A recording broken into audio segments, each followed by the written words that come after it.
Good evening. This is Uncle K. I'm the director of Reader's Coach, an after-school theatre program here in Chennai. And this is storytelling by children for children.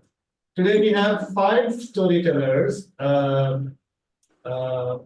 four teens and one queen. Yesterday we had a session with younger kids. We had six storytellers yesterday, and today we are going to have the older kids telling stories for this group. So before we start, I thought I would just write my own personal story in a way, more in terms of why we chose some of the stories today. So it was March 2020, last week, I think, when we shut down for COVID in India. And so my wife and I, we run a dance class, Bharatanatyam class, and we had a lot of parents wondering what they want, what the kids are going to do sitting at home. So I suggested if I did a bit of theater back in my school, college days, and I always thought I would get back into it at some point, but when you're working full time, it's always on the back burner, right? It's never a priority for you. So I thought, okay, if someone's interested, I asked if any kids would be interested to read Harry Potter with me. So we started off, there is I think about five kids, 5 or 6 kids. We would read Harry Potter for an hour and a half every day. With voices and actions and everything. Initially, I was the only one reading, but then some of the kids started saying, okay, we also want to try that. So we did that, and they liked doing it. So I think by April end or mid-May, we finished the first 3 books. And most of the kids were in the 9 and 10 year age groups. I thought, okay, going beyond that was not appropriate. So I thought, okay, what not next? So I certainly tried to find some place, easy to do place for kids. And I came across a website of Aaron Shepard. Aaron Shepard is a playwright and a theater artist himself in many ways. He's written a lot of storybooks. And he had these scripts for something known as readers theater, where it's a theater in the sense that you act out the scenes and the dialogues, but you don't have to actually learn the lines because you use the script right in front of you. So we decided to try that. And we had about, like I said, about 5-6 kids, and we picked up a story for them. And we spent, I think, 4 or 5 weeks having a lot of fun trying to act out some of those scenes. And then it was almost mid-June, and then the kids liked it so much, the parents liked it so much, and I liked it so much. And the parents asked, why don't we make it,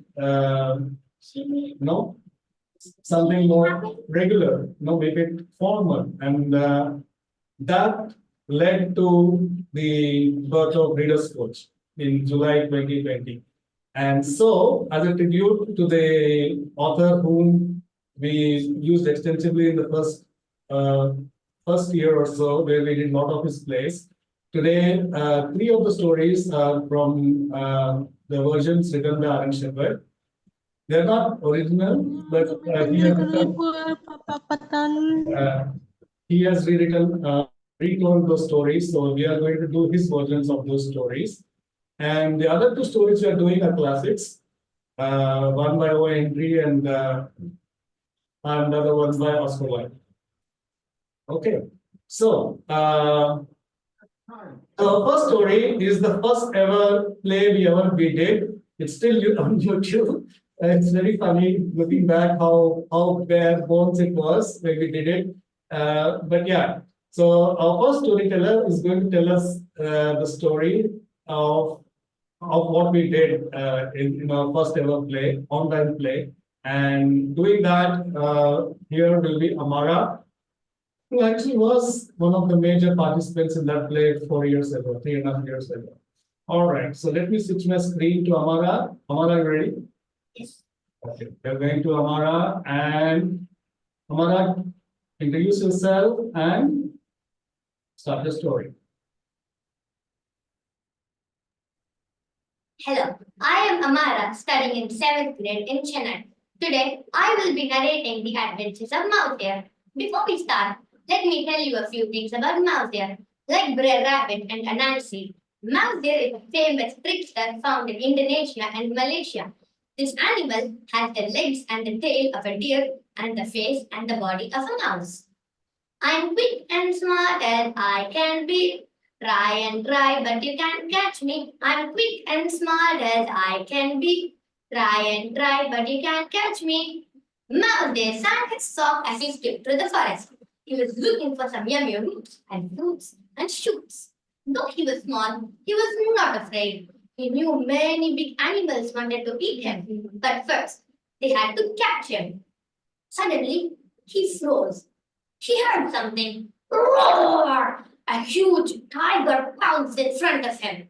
Hello, mouse dear, said Tiger. I was just getting hungry. Now you can be my lunch. Mouse deer looked around and thought quickly. He didn't want to be lunch. He saw a red fellow in the ground.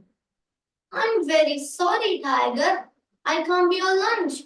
The king wants me to guard his pudding, said Mouse there, pointing at the mud puddle. His pudding? Asked Tiger. Oh, yes, the king's pudding. Look, there it is, said Mouse there. It's the best pudding in the world. It is absolutely delicious and mouth-watering. The king doesn't want anyone else to eat it, said Mouse there. Tiger looked at the mud puddle. I sure this is the king's pudding, Mouse dear, he asked. Oh, yes, Tiger, said Mouse dear. That is the king's pudding, and he wants me to guard it. Please believe me, Tiger. I would never lie to you, said Mouse dear. Okay, said Tiger. He looked at the mud puddle. He looked back at Mouse dear. He looked at the pudding. He looked at Mouse dear. He started to get very tempted. In fact, Tiger was practically drooling. Um, can I please taste the king's pudding, Mouse dear? Asked Tiger. Oh no, Tiger, said Mouse dear, pretending to be terrified. The king would be very angry with me if he found out. Please, Tiger, no, said Mouse dear. Come on, Mouse dear, said Tiger. Just one small bite. The king would never know, he said cunningly. Please, Mouse dear, please, said Tiger. Mouse deer pretended to think for a long time and then sighed as if giving up. Okay, Tiger, you can taste the king's pudding. But first, let me run away so that the king won't blame me, said Mouse deer. Okay, Mouse deer, said Tiger, who was fixed on the pudding. You can run away now, he said. Mouse deer ran into the forest as fast as he could and started singing a song. I'm quick and smart as I can be. Try and try, but you can't catch me. I'm quick and smart as I can be. Try and try, but you can't catch me. Meanwhile, I looked at the pudding. Has, he said. Larger audience. Yes. Like Marathonians. The king's pudding. He opened his huge claws and took a big mouthful. Ah, not the king's pudding. That's a mouthful. Roar! Tiger bounded through the forest, and in no time he had caught up with Mouse deer. Roar! Mouse deer, you tricked me once, but now I am going to eat you. Wah! Said Tiger. Mouse deer looked around and thought quickly. He saw a wasp nest and a tree. He began to think of an idea. I'm sorry, Tiger. I'm afraid I can't be your lunch today. The king wants me to guard his drum, said Mouse deer. His drum? Asked Tiger. Oh, yes, the king's drum. Look, there it is, said Mouse deer, gesturing at the wasp nest. It's the best drum in the world. The king doesn't want anyone else to hit it, said Mouse deer. Tiger looked at Mouse deer. Can I please hit the king's drum, Mouse deer? He asked. Oh no, Tiger, said Mouse deer, pretending to be scandalized. What would the king say if he found out? He would be very angry at me, said Mouse deer. Come on, Mouse deer, said Tiger carelessly. The king will never know. Besides, just one hit. Please, Mouse dear, please. I promise I will never try to eat you again, said Tiger. Mouse dear pretended to think for a long time and then sighed as if giving up. Okay, Tiger, you can hit the king's drum. But first, let me run away so that the king won't be able to blame me, said Mouse dear. Okay, Mouse dear, said Tiger. Off you go now. Mouse deer ran through the forest as fast as he could and then started singing the song. I'm quick and smart as I can be. Try and try, but you can't catch me. I'm quick and smart as I can be. Try and try, but you can't catch me. Meanwhile, Tiger looked at the wasp nest. Imagine, he said, the king's drum. He lifted one huge paw off the ground and whack! He smacked the wasp nest. Buzz. All the wasps flew out and started to surround Tiger. Buzz. They closed in and began stinging him and biting him everywhere. That's not the king's drum, that's a wasp nest. Tiger ran through the forest, but the wasp followed him. Buzz. He reached the tree and then jumped in with a big splash. He stayed there until all the wasps went away. Then he jumped out of the tree and gave himself a violent shake. Then he ran through the forest and he had soon caught up with Mouse Deer. Roar! Mouse Deer, you tricked me once. You tricked me twice. But now, going to become my lunch, said Tiger. Mouse Deer looked around and thought again. He saw a huge black and brown cobra coiled on the ground, fast asleep. He began to think of an idea. I'm very sorry, Tiger. I can't be your lunch. The king wants me to cut his bill, said Mouse, pointing at the cobra. His bell? Asked Tiger suspiciously. Oh, yes, the king's bed. Look, there it is. It's the best bed in the world. It is so soft and supple and comfortable. The king doesn't want anyone else to wear it, said Mouse there. Tiger looked at the cobra. He wasn't fooled. I'm sure you're tricking me, Mouse dear. But that is of no use because I am going to eat you now, said Tiger, and he opened his jaws to devour Mouse dear. Please wait, Tiger, please wait. I would never lie to you like that, Tiger. Believe me, Tiger, please believe me. That is the king's bed, and he wants me to guard it. Please believe me, Tiger. I do not have any reason to lie to you, said Mouse dear. Mouse deer was so convincing that Tiger believed him. He looked at the cobra and began to think that it really was the king's bed. Can I please wear the king's belt, Mouse dear? Asked Tiger. Oh no, Tiger, cried Mouse dear.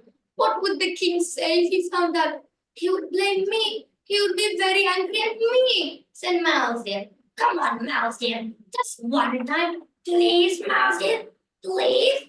The king will never know, said Tiger. Mouse deer pretended to think for a long time and then sighed. Okay, Tiger, you can try on the king's bed. But when the king catches you, don't tell me that I didn't warn you. And now, let me run away so that the king will not be able to blame me, said Mouse deer. Okay, Mouse deer, said Tiger. You can run away now. Mouse deer ran into the forest as fast as he could, and then he started singing his song. I'm quick and smart as I can be. Try and try, but you can't catch me. I'm quick and smart as I can be. Try and try, but you can't catch me. Meanwhile, Tiger looked at the cobra. Imagine, he said proudly, the king's belt. He lifted the snake in his huge paws and started to wrap it around himself. The angry snake woke up with a it coiled itself around Tiger and started squeezing him and suffocating him. Tiger couldn't breathe. It then lifted his hood and struck that tiger and bit him on the face. Oh, that's not the king's bill. This is a cobra. Help! Help! But Mouser was far away in the forest, eating roots and fruits and shoots. He was singing his song. I'm quick and smart as I can be. Try and try, but you can't catch me. I'm quick and smart as I can be. Try and try, but you can't catch me. The end. Thank you.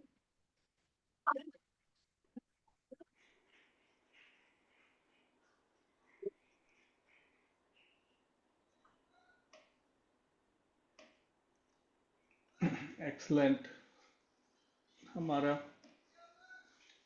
Now, Amara played Mouse Deer in the first version of The Adventures of Mouse Deer that we did. Uh, uh, this is before Reader's Watch.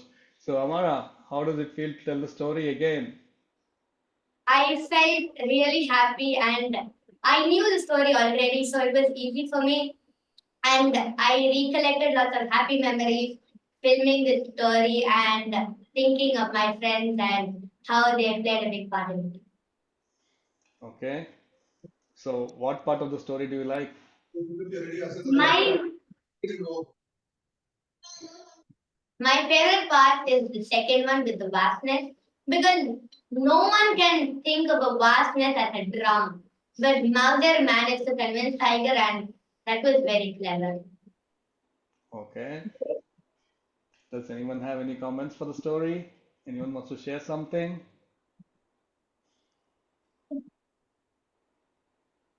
Hmm. Yes, yeah, everyone should. No, that you can actually can you come forward because if I unmute, unmute it, I'll audio will connect that. It's not connected. Any comments? Anyone on that side who wants to speak in your room, live room? All right. All right, Amara, it's a great story. I remember how we did this, and it was so much fun when we did this. And I think the video is still on YouTube, so if someone has the time, you can go and watch it. Um, all right. Our next storyteller uh, is going to tell the story of a classic. Is this a classic story of Oscar Wilde's? Are you ready, Chetan? Yeah, I am. All right, let me spotlight you. Okay. Chetan, why don't you introduce yourself first and then tell us your story? Hello everybody, my name is K. Chindu. I'm studying in class 8 and I'm living in Chennai. Today, I'm going to narrate a story about the nightingale and the rose. Oh, my love, how can you be so cruel? You take notice of all the beautiful things around you, and yet you never set your eyes on me, the man who loves you the most. The little nightingale heard the lamentation of the young student. She looked out through the opening and saw a young man sitting in the bench in the garden. It's the college farewell party tomorrow night, he continued. In the end of 3 years being in the company of my one and true love, always hoping against my hope that she'd cast a kind glance my way. I followed up on Twitter, Instagram, and Facebook. I liked her every post and used up the entire gamut of emojis to show my appreciation towards her messages. But to no avail, she doesn't even know that I exist. Yesterday night, she tweeted that if any young man could bring her a red rose, she will dance with him till dawn. So I ran out of the room looking for a red rose in the garden. But I couldn't find a single one, not one red rose. Here at last is a true lover, said the nightingale. Night after night I sang of him, though I never seen him. Night after night I told a story to the stars and never see him. Not a single one, he cried. His beautiful eyes filled with tears. Ah, what little things happiness depends on. I've read all the wise men have written, and I know all the secrets of philosophy. And yet, the want of one red rose, my life has become wretched. I shall be sitting there lonely and she shall be passing me by. the most beautiful girl at the ball dancing gracefully, and she will have no heed of me, and my heart will be broken forever. Here at last is a true lover, said the nightingale. Surely, love is the most wonderful thing in the world, even precious than diamonds and emeralds. And the nightingale sat quietly in the tree, thinking about the mystery of love. She suddenly spread her brown wings and soared into the sky looking for a rose tree. In a clearing, she found a rose tree and went to it. Can you give me one red rose? She cried, and I'll sing you my most sweetest song. But the tree shook itself. My roses are white, whiter than the snow upon the mountains. Perhaps my brother will help you with what you want. Uh, he goes around the old sundial. So the nightingale flew over to the old sundial and repeated the same. Give me a red rose, and I'll sing you my most sweetest song. But the tree shook itself again. My roses are yellow, yellow than the daffodils that blooms in the meadow. Perhaps my brother will help you with what you want. He goes beneath the student's window. So the nightingale flew over to the student's window and repeated the same. Give me a red rose, and I'll sing you my most sweetest song. My roses are red. It is true, said the rose tree. But the wind has chilled my veins and the frost has nipped my buds, so I shall have no roses till the end of the year. All I want is a single red rose. Is there no way by which I could get one? Said the nightingale. The tree thought for a while and said, There is a way, but it is so terrible that no, I dare not to tell you that. Please tell me, I'm not afraid, said the nightingale. Well, if you want a red rose, you must build it out of music by moonlight and strain it with your own heart's blood, said the rose tree. Well, death is a great price to pay for a red rose, but love is better than life. Love is the most wonderful thing in the world. What is the heart of a bird compared to the heart of the human? Said the nightingale. So she flew over to the grove like a shadow, and the student was still lying in the grass. His beautiful eyes were still wet. You shall get your red rose, my friend, said the nightingale. You shall get your red rose. Be happy. But all I want in return is you to be a true lover. The student stood up and was listening, but he couldn't understand what the nightingale was saying. But the oak tree understood. Can you sing me one last song? The oak tree whispered. I shall feel very lonely without you. And the nightingale sang one last song for her and left. Well, she has a beautiful voice, it cannot be denied. But has she got any feelings? Said the student. Of course not. In fact, she's like most artists, all style and no sincerity, said the student. And he went back to his room and laid on his bed, thought of his beloved father, and slept. As the moon shone, the nightingale flew over to the rose tree and set her breast against the thorn and started singing all night long. As the thorn went deeper and deeper. First, she sang about the birth of love in the hearts of lovers. And at the topmost branch of the rose tree, there bloomed a marvelous looking rose, but it was pale. Press closer, little nightingale, or the day will come before the rose is done, said the rose tree. So the nightingale pressed closer and closer, and she sang louder and louder about the birth of passion in the hearts of humankind. And a delicate flush of pink came into the petals of the rose. But the heart of the rose was still white, as it would be crimson only with the stain of hard blood of a rose, of a nightingale. So the rose tree said, Press closer, little nightingale, or the day will come before the rose is done. So the nightingale pressed closer, and a terrible pain shot through her body as the thorn touched her heart. She sang about the love that was perfected by death, of the love that does not die in the tomb. And at last, the marvelous looking rose acquired the crimson, and the nightingale began to beat her wings, and her voice grew fainter. She gave out one last burst of music, and the white moon heard it and was lingering in the sky, forgot about the dawn. And the rose heard it and was trembling with joy. The song floated through the reeds of rivers, woke up the shepherds from their dreams, all the way into the sea. Look, little nightingale, the rose tree said. The rose is done. But the nightingale was lying dead in the grass with a thorn in the heart.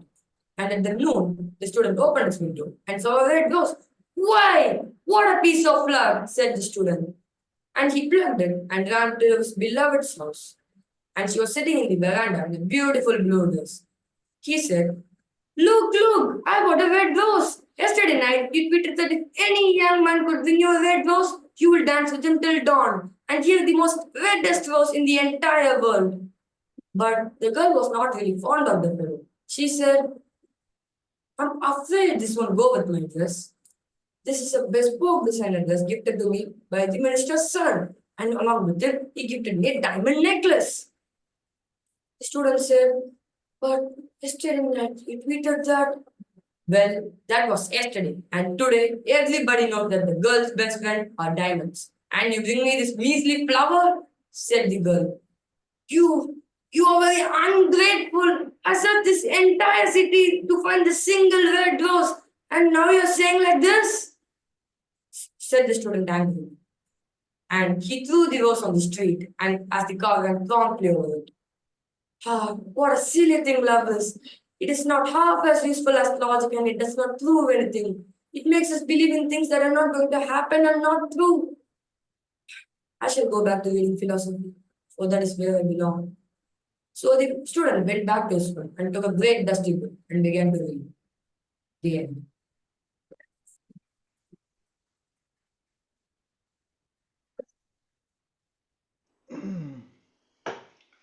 Good job, Chandan.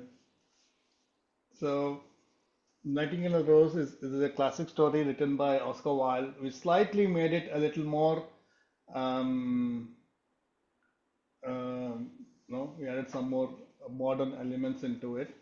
So, Chandan, what do you like about the story? I liked about the sacrifice that the nightingale made for the student. Okay, uh, do you think the sacrifice is important in that? Why? Because the student thought that he could never approach his love without a red rose. And when he got the red rose, he understood that was not a true love. So he went back to his studies, and that helped him a lot. Mhm. Okay. Yeah. When I first told this story earlier, to me it was the about how artists put their life and soul into their art, right? So they put everything into it, but then their product, the artist's products, are all judged by people who have no idea of what that art is worth, right? Like the rose, which was made by the nightingale, she gave up, sacrificed her life um, for to create a red rose for the student.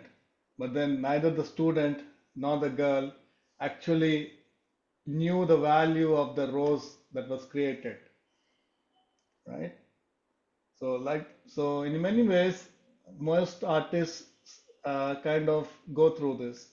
Their art is never recognized by most people until much later, right?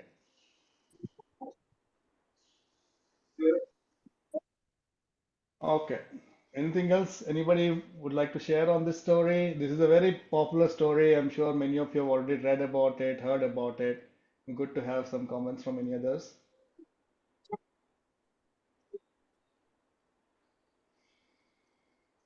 Okay. All right. Fine. We'll move on to our third storyteller.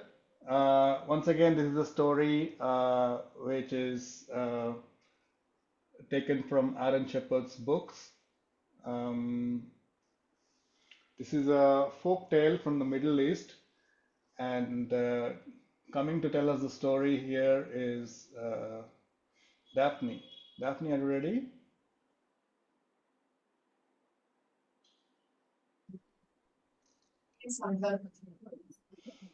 All right. Okay, so here's Daphne who's going to tell us the story of the. All right, I'll let her tell you. So, Daphne, introduce yourself and let me spotlight you. All right, so introduce yourself and then tell us the story. Go ahead. Hi, my name is Daphne. I'm studying in 8th grade and I am from Chennai. So today I'm going to be telling the story of the enchanted stocks. which is a Middle Eastern folk tale. Once in the great and glorious city of Baghdad, there was a caliph, commander of the faithful and ruler of all Islam. The people of Baghdad loved their ruler, yet one thing mystified them. All who came before him were amazed by his intimate knowledge of their daily lives. Caliph had 1,000 eyes, muttered some, glancing behind them for spies. But the Caliph's real secret was this. Each afternoon, he and his trusted vizier, Ali bin Manzar, would disguise themselves as merchants and slip through a hidden door in the palace wall. Then they would roam the bazaars of the city, listening to the talk and gossip of the day. One afternoon, as the Caliph and his vizier made their way through the market, an old and wizened man thrust one of his wares under the Caliph's nose. "What a lovely snuff box," said the Caliph, admiring the carving and the jeweled inlay. "How much will you ask for it?" "Just 1 gold coin," wheezed the peddler. The Caliph gave him 2, took the box, and walked on. At last, the Caliph and his vizier came to rest by a quiet lake. "I wonder if my new box holds any snuff," wondered the Caliph. He opened it and found it filled with a pungent powder. "But what is this?" he cried, pulling a piece of parchment from the underside of the lid. The vizier craned his neck to see.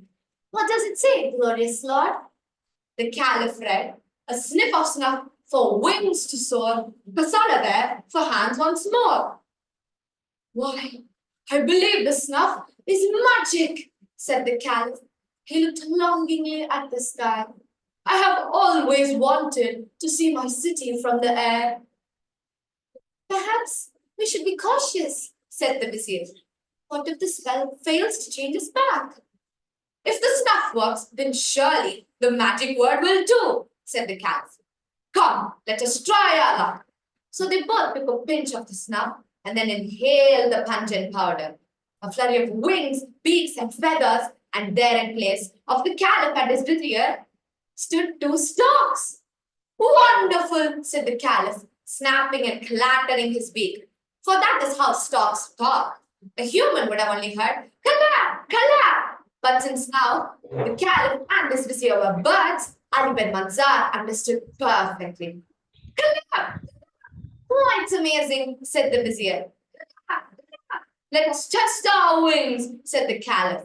The 2 stalks rose into the air, circling higher and higher. Spread below were meadows, ornamental gardens, orchards, and fields of crops. The great river Tigris flowed slowly through the plains, sprouting canals along its length. And there, basking on the banks of the river, was Baghdad, capital of all Islam, city of peace. "Breathtaking, is it not?" called the Caliph. "Come, let us fly over the city." Soon they soared above the streets, canals, bridges, and clay brick buildings of Baghdad. In courtyard and bazaar, people bought and sold, worked and rested, fought and prayed, stole and chased, kissed and parted, laughed and wept. "Truly," said the Caliph, "a stork knows more of the city than the Caliph himself." As evening drew near, the vizier called out, "Glorious lord, we had best return to the palace." So the 2 storks flew back to the lake and landed by the snuff box. The Caliph once more read the parchment and then cried out, "Kasalaver!" And there stood 2 storks. "Kasalaver!" called the Caliph again. "Kasalaver! Kasalaver!" But storks they remained. "Ali bin Manzar, you try it," said the terrified Caliph. "Kasalaver! Kasalaver!" cried the no less terrified vizier. But no matter how much they hopped about and called and flapped their wings, nothing changed. At last, they stood exhausted. "It seems some enemy has lured us into this enchantment," said the vizier. "But what can we do?" panicked the Caliph. "I know of nothing. Without the proper word to break the spell, we may never regain our true forms." The sun dipped into the lake as the two storks stood lost in thought. Finally, the caliph said, "Stork or not, my stomach aches for food. What are we to eat?" "Why, glorious lord," said the vizier, "we must eat what every stork eats, fish and mice, frogs and toads, snakes and eels, snails and slugs, worms and grubs." So the two storks poked their beaks into the bushes among the lake edge and into holes along the bank. When they had both eaten as much as they could bear, each stood on one leg, crossed the other leg against it, hid his beak among his breast feathers, and slept. The next morning, they hid the snuff box and flew back to the palace. From high on a turret, they watched the frantic scene within the palace walls. Soldiers, courtiers, and servants rushed about the place in search of the caliph and his vizier. A search the storks only knew too well was in vain. Glancing then behind him, the vizier called out, "Look, glorious lord, a caravan approaches." Through the streets of Baghdad came a magnificent procession of horsemen, camel riders, and servants on foot. At its head rode a horseman in regal dress. "By the beard of the Prophet," said the caliph, "it is my brother Omar. He has long coveted my throne." The caravan stopped at the palace gates, and the horseman cried out, "I am Omar, brother to the caliph. I have learned by secret means that the caliph is missing and will not return. As close successor to the Prophet Muhammad, I have come to take my place as commander of the faithful, ruler all Islam."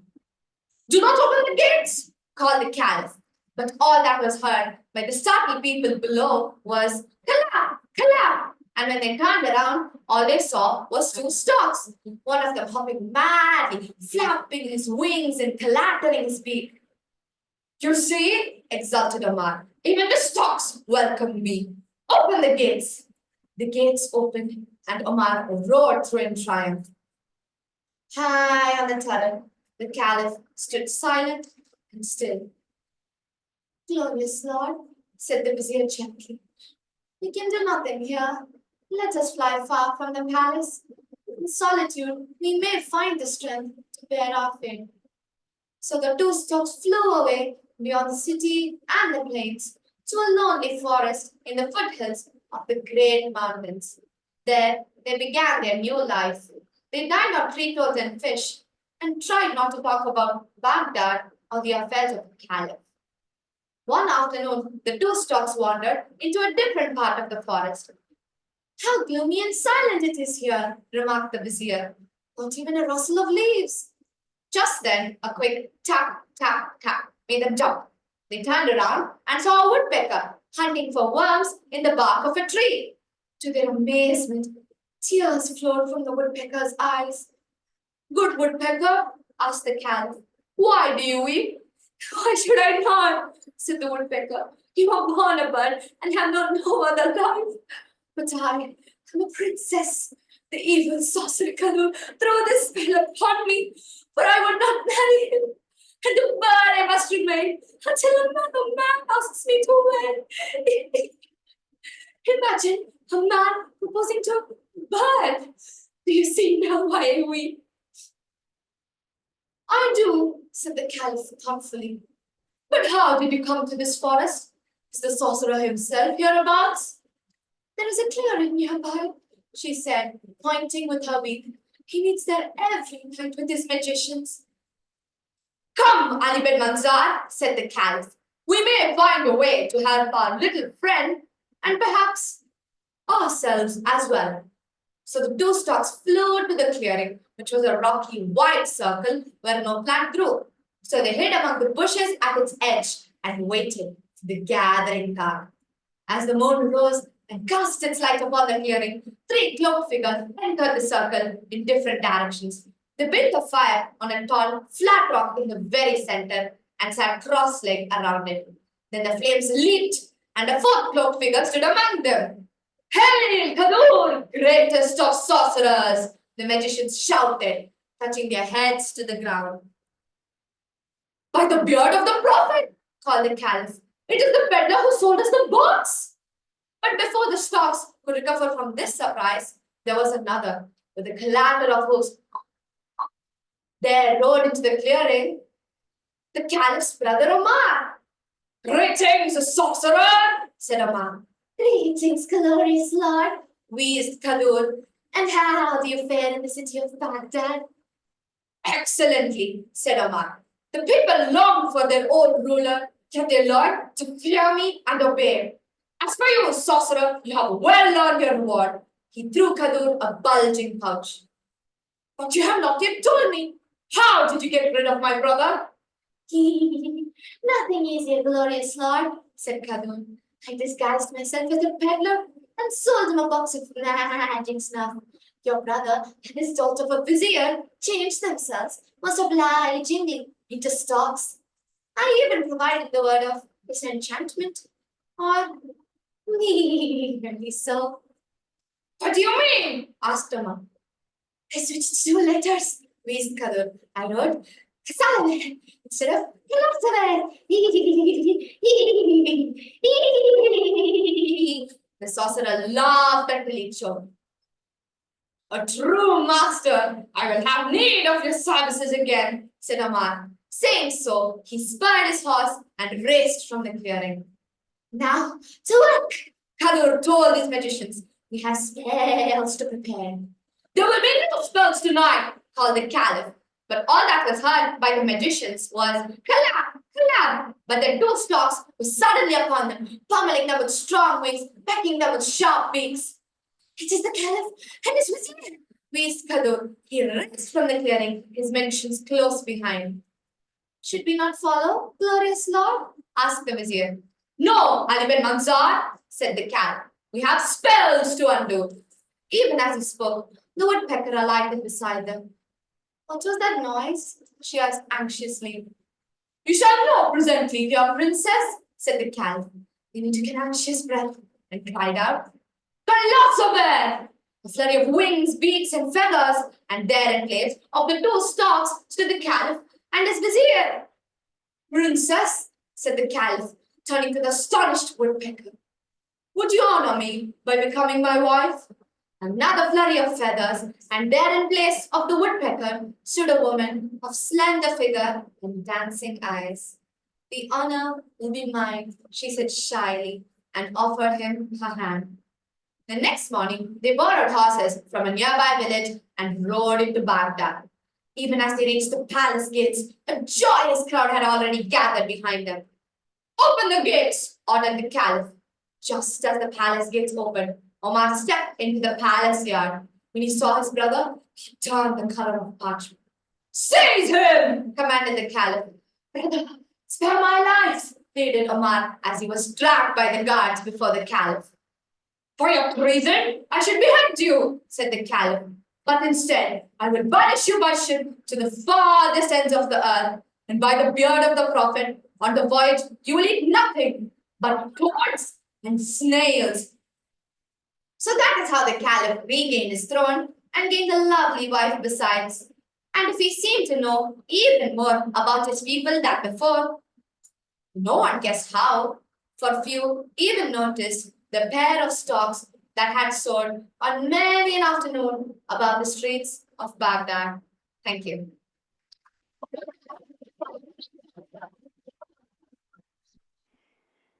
That was really excellent.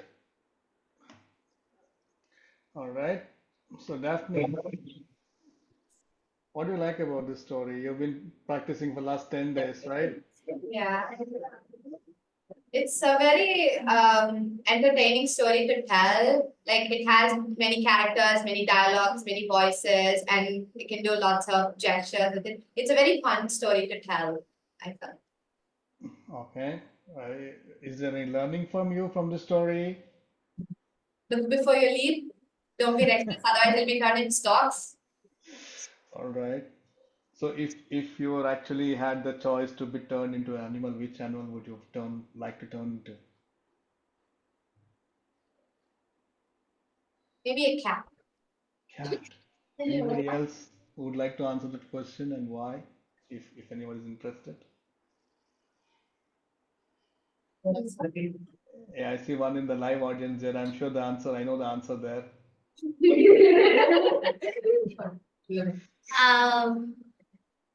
I want to ask you why because I love cats. Thank you so much for giving me that. You're welcome. Good choice. Like cats do. They have good eyesight. Okay. And they can see in the dark. Hi, Eric. Hello, can I say something? Yes, of course. Daphne, that was very beautifully told. Congratulations. I have one suggestion. You told that story with a lot of energy. You might consider sometimes dropping the energy level and just talking. In theater, that's called making an aside to the audience, where you sort of step out of character and just talk directly on a conversational level to the audience in a relaxed way. In this case, the character you were playing was the storyteller, who was very heroically telling us what happened, and you did it fantastically. But you might consider this technique of at times stepping out of that and just talking in a very calm way. One storyteller I know calls the oh, I'm sorry, just a second. I got to turn off my phone. I apologize.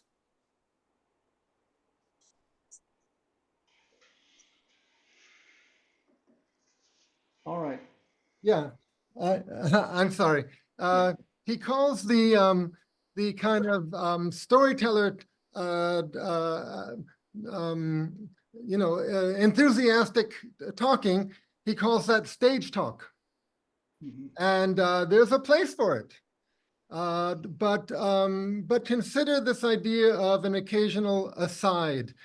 You'll find that if you do stage talk throughout, you'll get exhausted. You know, it takes a lot out of you.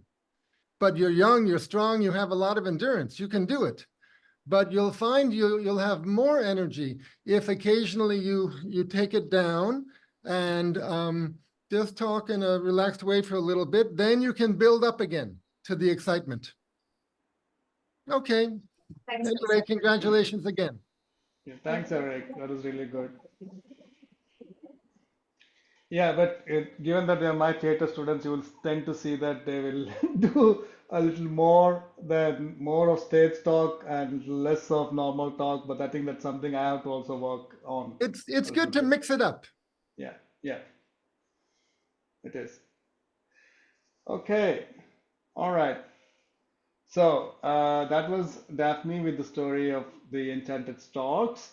Coming up next, we have another classic tale, this time by O. Henry. No, for those who know O. Henry, he's a master of twist endings, right?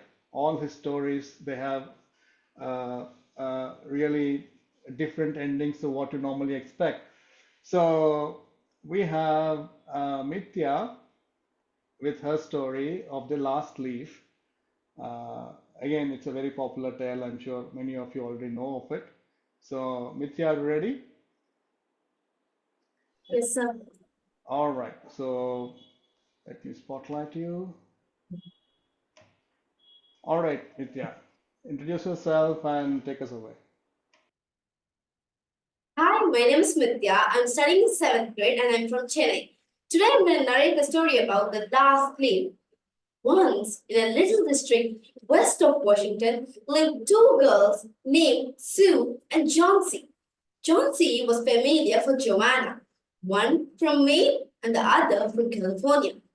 They had met at a table in 8th Street Delmonico's and found their taste in art, chicory salad, and bishop sleeves.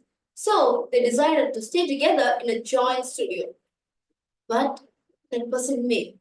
Number, a cold, unseen stranger started stalking through the streets, touching one here, touching one there with his icy fingers. The doctors called him pneumonia. When Mr. Pneumonia was affecting scores of people in the East, he slowly started moving to the narrow and coastal places towards the west where the girls lived. For young girls like Johnsy, who had been in the warmth of California, was really hard for the harsh winters of New York. And there she lay, scarcely moving on a bedstead, affected by pneumonia, gazing out the window at the other side of the black brick wall. One morning, the busy doctor called Sue to the hallway.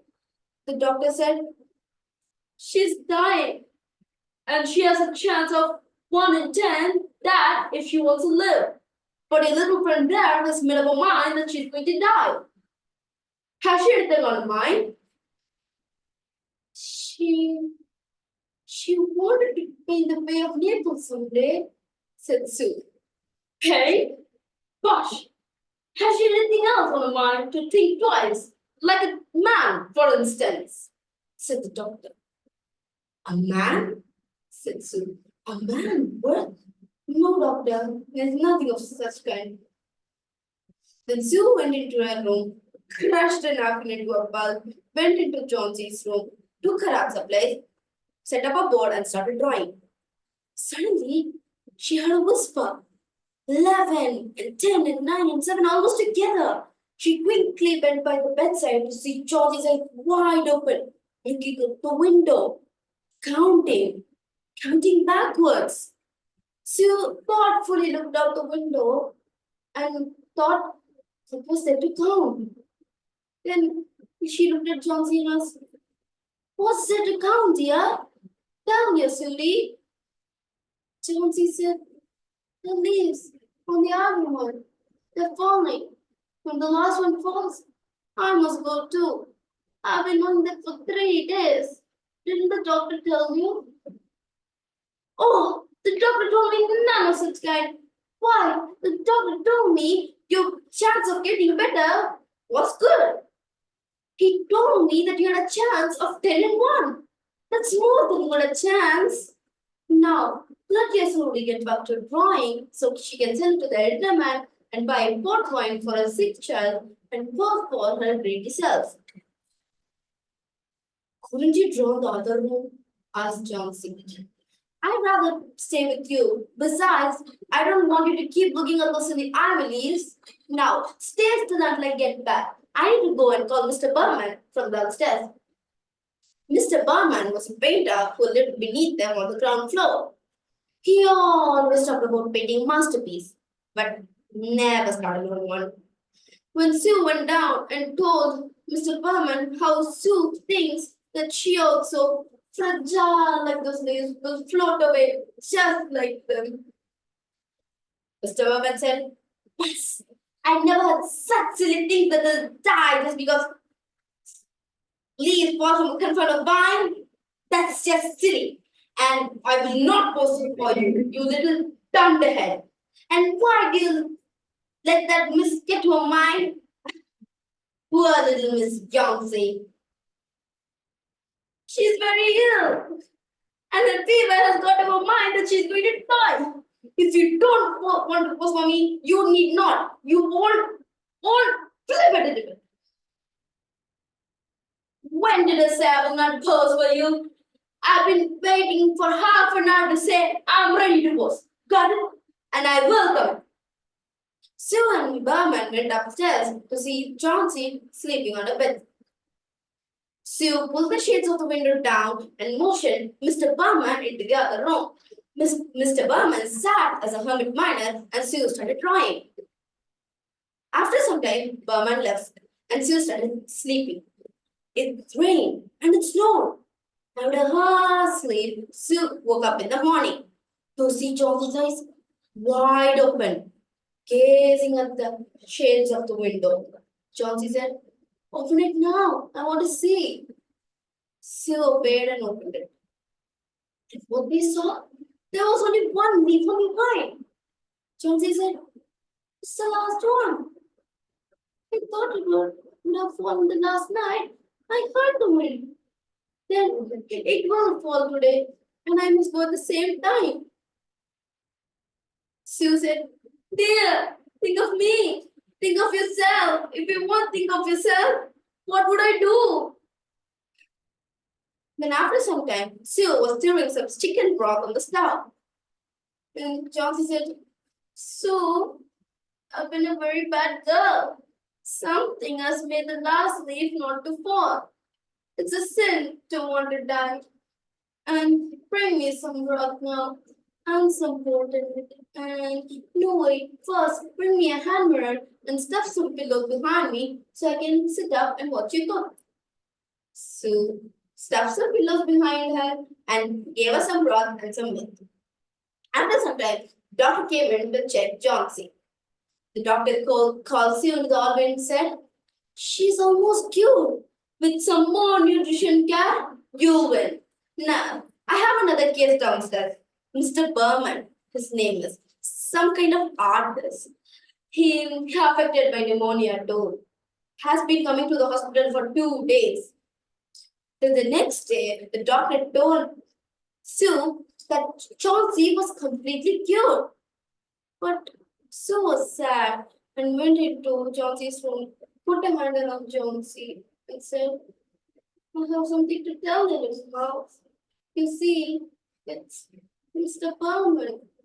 He died today at the hospital, but because of pneumonia, he was only affected for 2 days.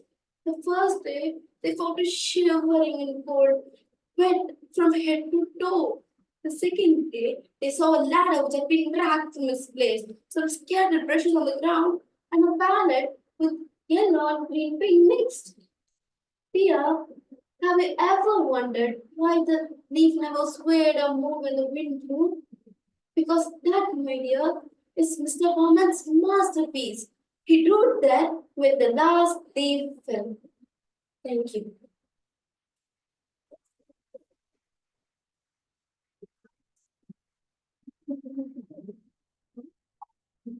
Well, this is a story we have heard or read. I read this story when I was about your age, Mithya, and I always fascinated by the story of how one man sacrifices his life. He didn't know, of course, that he would, but just to help her get better, right? So, what are your thoughts about this story? What have you learned from this? I learned that we should help others during hard times, and friendship is the best power we can have. Okay, that's all. Anything else? Nothing. Okay, anyone else? Any thoughts on this story? The other thing could be that, you should not give up on things so easily. You know, sometimes things are hard, things may be tough to manage, but it's the easiest thing to give up, but it's harder to just keep going and, try working on whatever it is that we need to work on. In this case, John C, she fell sick and she felt so unlucky, and she was, but she wanted to give up, but ultimately it was due to Mr. Berman's sacrifice that she realized that it's she needs to learn not to give up on things, right? All right. Any thoughts? Anything else on the story by anyone? Okay. All right. I think we are rushing through a little quickly today. We have only one more storyteller left for today. And this is again another adapted version of Aaron Shepard's stories. This is again a folktale from England, I think. A very popular one, I'm told. So,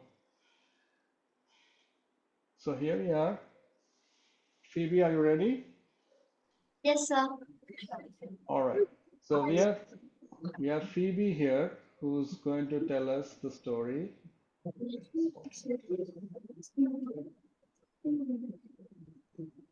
One second. Hello.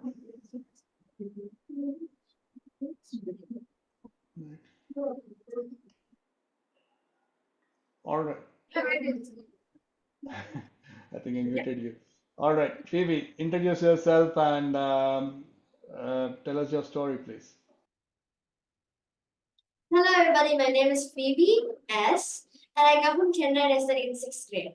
The name of my story is The King of the Cats. Meow.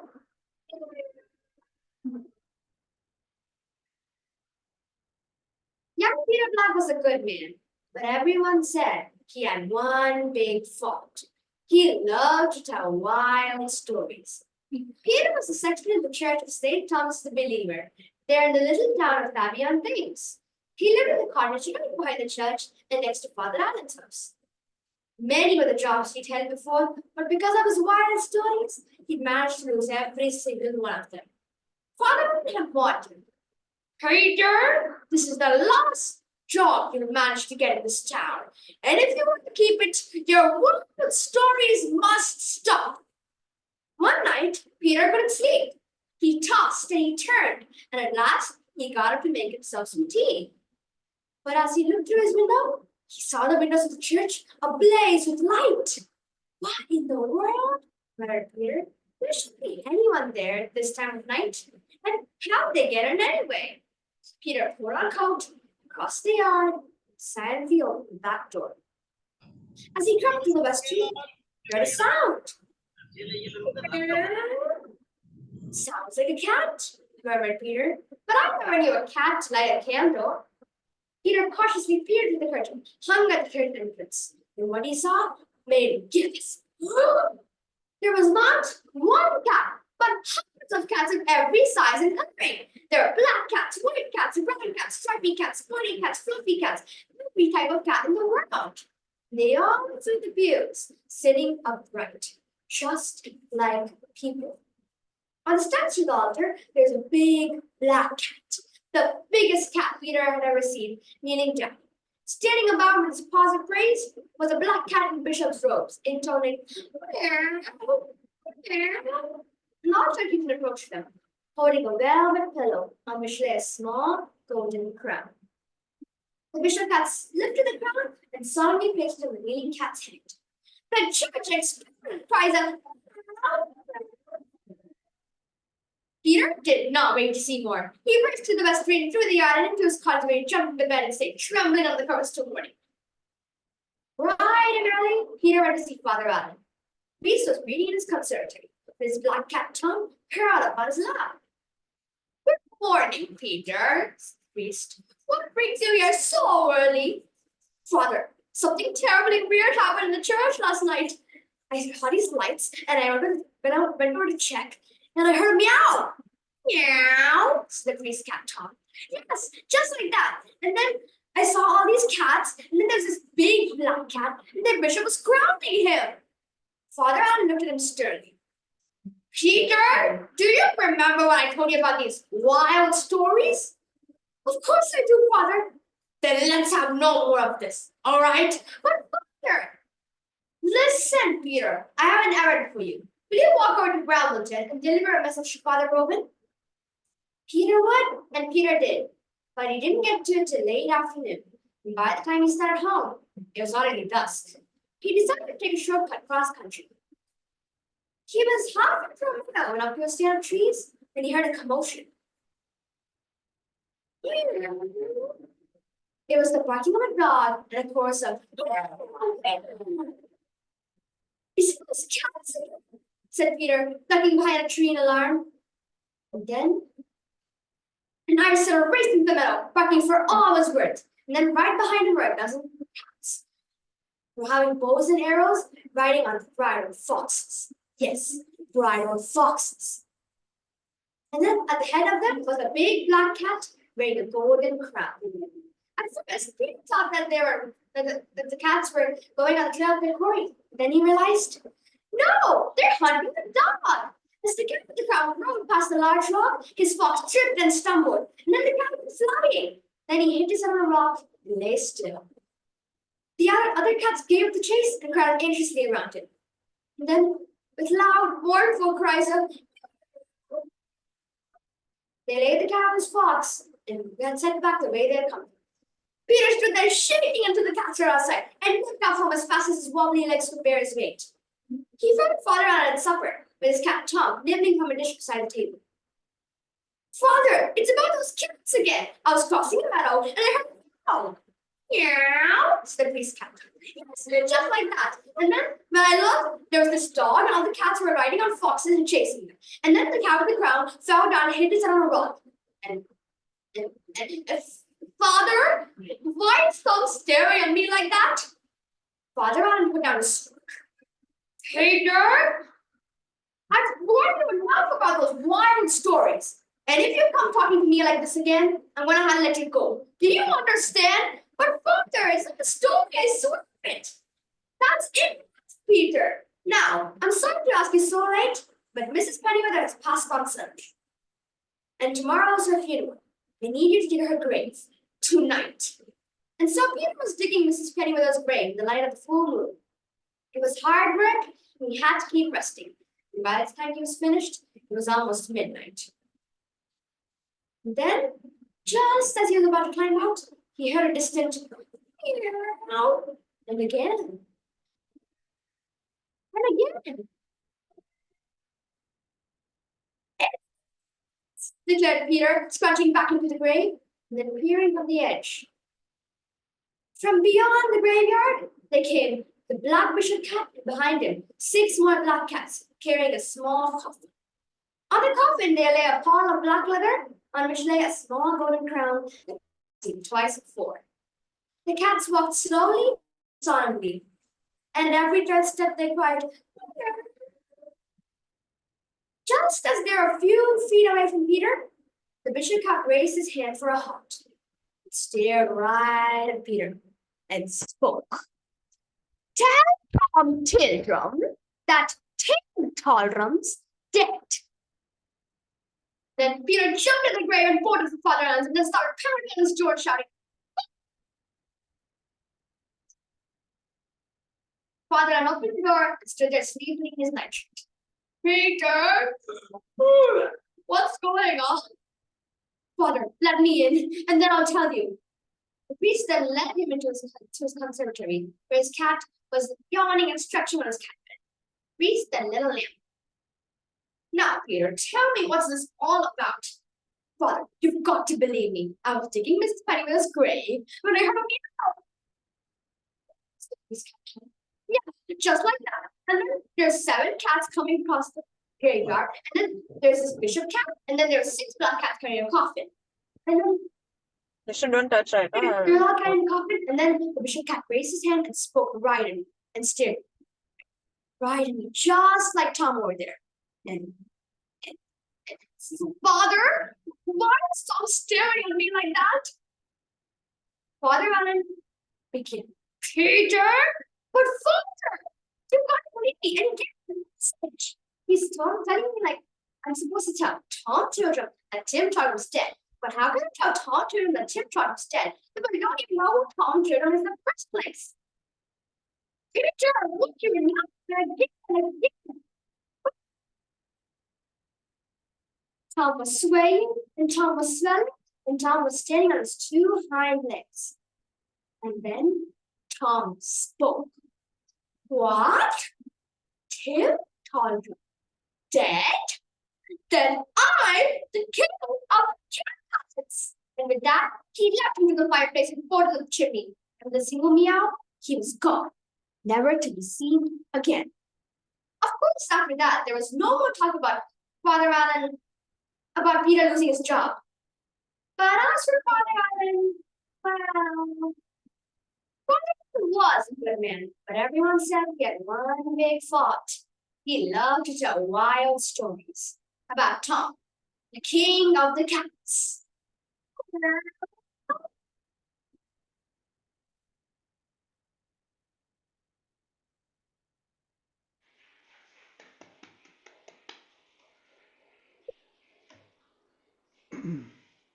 Okay, I think we had some audio issues. I think with Zoom was actually cutting out all the some of the meows that you're used doing, Phoebe. But all right. I think it was also scared of the cats. So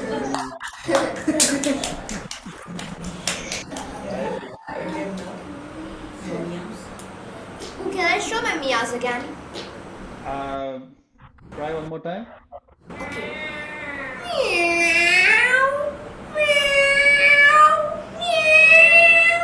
Okay, we finally heard it. Good. All right. Can you change the setting back to normal? Okay. So Phoebe here loves cats, right? And so when we thought of using this story, telling the story, so she was the first and only person I thought of when when I decided to do this story for the festival. So Phoebe, how do you feel doing the King of the Cats? It was really exciting and I really liked the story because there's all these cats and then Peter here was really scared of them and it was really funny. So why do you like cats so much? At first, it was unicorns. I love unicorns, but then I thought, yeah, unicorns are not real animals. And I was like, oh, yeah, there's a reason that I love. And then it was cats. I love cats. They're so cute, but the only problem is I can't have. But still, I love them. And just because of that, my last monologue, it was like crazy cat lady. And I also enjoyed doing that one. It's just my love of cats and made me like feel so happy about the story. So I feel like it's a good story for me too. Okay. So how many people here love cats? I don't see, of course, all the videos are off, so I have no idea who's raising their hands. Eric, are you there? Yes, I'm here. Okay, I think I overestimated the amount of discussions we're going to have because we had only 5 storytellers for this session. Okay, well, we have 15 minutes. Yeah. Shall we tell stories? Shall we stand on our heads? Okay. Nobody else there wants to tell a story? Anyone wants to tell another story in the group? No. That's okay. We can take a break. Debjani Yeah. is here. Hello, Debjani. Hi, Eric. Yes. Okay. So we'll stop recording now. Yeah.